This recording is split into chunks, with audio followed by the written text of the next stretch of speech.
in my mind, the more concerning thing is the information that's been coming in from off-site lately. Some friends of mine are biologists that had worked at Chernobyl and went to Japan to do some scientific work over there. They went anticipating things were going to be bad. I got a call this week from them and they said, you know, things are really, really bad. So these are hardened scientists who are used to dealing with radiation, and they believe that conditions at Fukushima are much worse than they had thought. Now there's some corroborating evidence that's come in on that. The first is that mushrooms about 30 miles from the reactor, between 30 and 40 miles from the reactor, are found to be contaminated well in excess of what the Japanese are allowing. Now the interesting part of that is that the mushrooms were grown indoors. So how can a mushroom grown indoors exceed the radiation standards that the Japanese have set? It's a major concern, and again, it's 35 miles from the accident. The second piece of corroborating evidence is that cattle have been contaminated throughout the Fukushima prefecture and beyond. In the last week, at first it started that 8 cows were contaminated, and then it became 40 cows, and now it's over 130 cows that are contaminated. And I'm sure that number will go up as time goes on. Well, it turns out that the Japanese use rice, the stalks of rice, to feed their cows. And farmers out at 45 miles and beyond were cutting their rice stalks down and shipping it into the farms that were inside the Fukushima prefecture. And the straw was contaminated to 500,000 disintegrations every second in a kilogram of straw. Now this is cesium, it's got a 30-year half-life, but 30 years from now, it's still going to be disintegrating at 250,000 disintegrations per second. And 30 years after that, at 125,000 disintegrations per second. Now, this occurred out at 45 miles. You'll recall the Nuclear Regulatory Commission suggested evacuation out beyond 50 miles. And this appears to indicate that the NRC was right. The Japanese should have evacuated their population out beyond 50 miles and instead stopped at around 12 to 18 miles. Now, this contamination then has spread beyond the Fukushima prefecture, yet the prefecture itself seems to be the only place that the Japanese are worried about this radioactive exposure. I just tested. I live in Bozeman, Montana, and a few minutes ago I just tested my meter, and we're at 0.22 millisieverts, okay? And there's 1,000 millisieverts to a sievert. And this thing is kicking out 530 sieverts an hour. Well, just so you know, if you get 5 sieverts, that's considered almost guaranteed that you're going to be dealing with more than a lethal dose of 50. Lethal dose of 50 means 50% of the population exposed to a given amount of radiation is going to die. The combined amount of cesium-137 contained in those nuclear fuel rods is 14,000 times greater than what was released when the U.S. dropped the atomic bombs in Hiroshima at the end of World War II. And what's imperative that everyone understands is there's a little statement called food first. If you go into the newspapers of Europe, they're running out of vegetables or just being priced out of the stratosphere. The amount of radioactivity that's being released out of Fukushima is also being carried around the world still in the upper atmosphere. Fallout literally means that after a certain amount of time, radioactive particulate matter begins to fall out of the atmosphere. If it's carried into the jet stream or carried into the winds aloft, it will fall out. But that fallout is still radioactive. Everybody focuses on cesium-137 bad enough. But when you're dealing with the issue of ingested cesium, in other words, you're eating this stuff, you're drinking this stuff, or you're breathing this stuff, ingested radionuclides have a whole different mortality than just the exposure to the gamma or the beta radiation that comes off, beta and gamma being the worst. So when we're talking about 20 to 40 trillion becquerels of radioactive tritium that have gotten into the Pacific Ocean since the Fukushima disaster first began. And what's astonishing, we've got the classic manifestation of radiation poisoning in the fish. They're bleeding from their gills, bellies, and eyeballs, yet no one will make the simple A plus B equals C. Or in this case, A plus B doesn't equal C because everybody's bloody blind. What happens outside the 50 miles that we've just been talking about?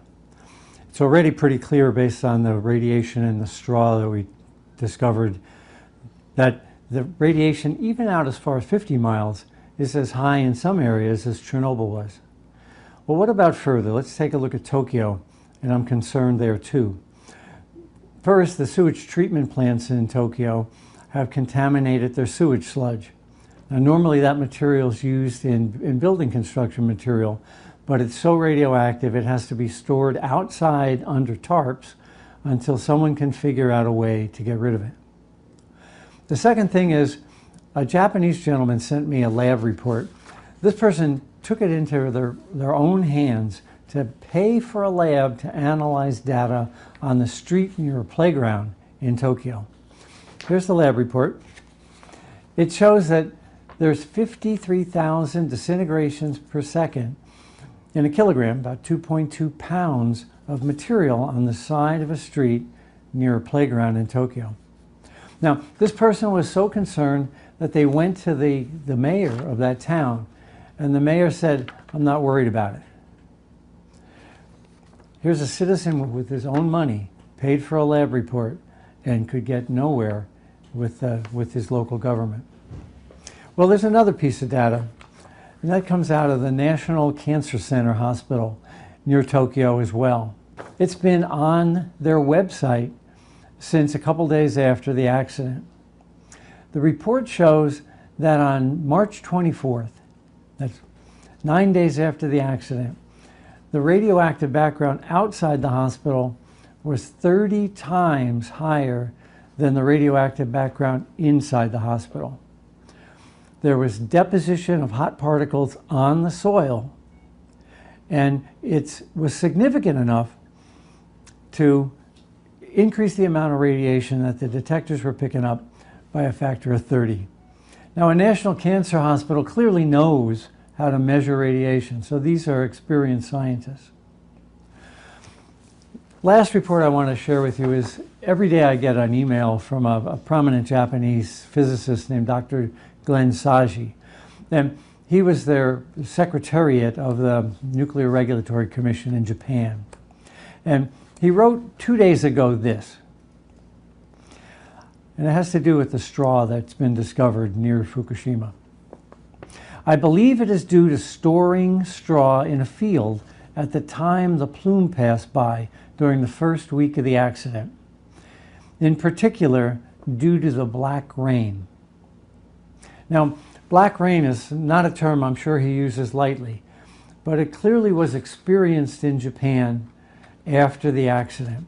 What he's referring to there is clouds of radioactive particles, hot particles, depositing everywhere in northern Japan. Meanwhile, over in Japan, TEPCO, the company that owns the Fukushima reactors, according to news reports, says that they want to dump almost 800,000 tons of highly radioactive water into the Pacific Ocean. What's the story here?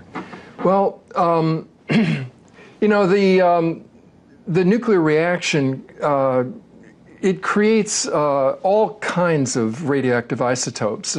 This accident created tremendous amounts of, probably 120 different radioactive isotopes in the fissioning process. But one key one has been tritium, which is radioactive hydrogen. And the industry, in talking about what they're going to do with all this radioactive water, you can't filter tritium out because it is radioactive hydrogen and it's tritiated water. So they're talking about either dumping it into the ocean, or the other option is to vaporize it. But you create radioactive water vapor in that instance. But the industry likes to frame this stuff, tritium, as what they call a weak emitter. They like to frame it as harmless. But in fact, tritium, because it is radioactive hydrogen, it won't, as a beta emitter, it won't penetrate the skin.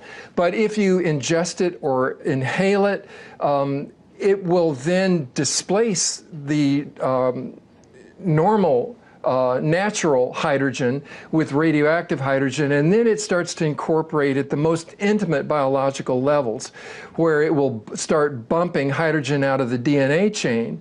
And this then, when it's at that level, while it won't penetrate the skin, tritium itself is twice as effective as to do biological damage than X-rays or gamma radiation. So the next time you hear the industry claim that this is a harmless emitter, in fact, once it's incorporated into the biology, it's more effective than gamma radiation at destroying our genetic makeup. Right. Which is a bad thing, A, for future generations, and B, for anyone who doesn't want to get cancer as a consequence of getting this.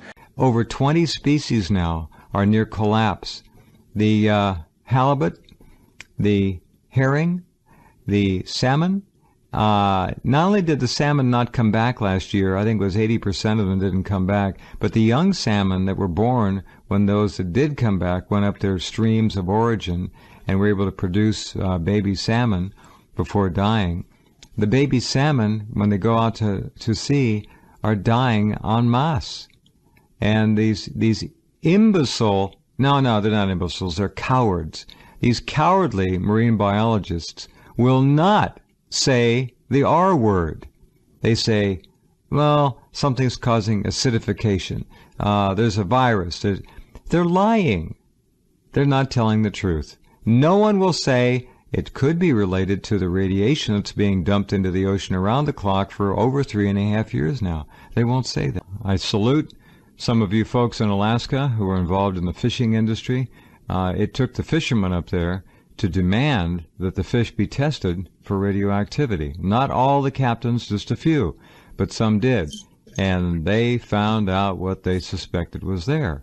Radiation bioaccumulating in the fish. Remember, 80% of the salmon didn't come back last year. We just got word the salmon, the babies, which were coming down out of the mountain streams where they were born into the salt water, were dying. What's killing them? All right. One captain said, this is the worst fishing he has ever seen. It's a catastrophe. Crabs, by the way, up there have turned blue. The herring, the cod, halibut, pollock. He said that the catches are literally dropping off a cliff. There aren't any. They're gone. They're dead. Prove me wrong. They're dead. They didn't migrate down to Chile. They're not hanging out down there, having a good time. They're dead. This is the death of the biggest ocean on the planet, the greatest catastrophe. Japan should be held fully accountable. So should General Electric. So should Toshiba or anyone else involved with this nightmare. All of them. Subcontractors too that service. TEPCO is just an umbrella company. Of course. All of the companies that actually provided all of the technical and other support were all American companies, basically. Yeah, a lot of the crabs being caught in Alaska, they're all dead. They bring them up and they're dead. So I mean, this is not a joke. This situation in Alaska, which was the breadbasket for fish and seafood, you're looking at right now, ladies and gentlemen, the death of seafood. At what level? Here's a question I'm going to pose to everybody who lives from Seattle down to the Baja. And you send me an email, and seriously, I'm being as gently persuasive as I know how to be. At what level will you decide that that you can no longer stay on the coast? At what level? Go and look up exposure levels to radiation. And look up, that some of this stuff is 530 sieverts, not millisieverts, sieverts an hour.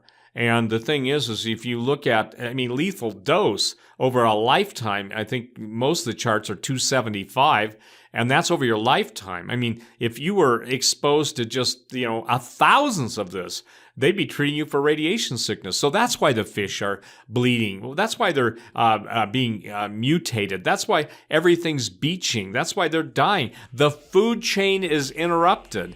And ladies and gentlemen, when the plankton goes and when the sardines go all the way up the food ladder and the ocean, everything goes. And when the food goes, we go.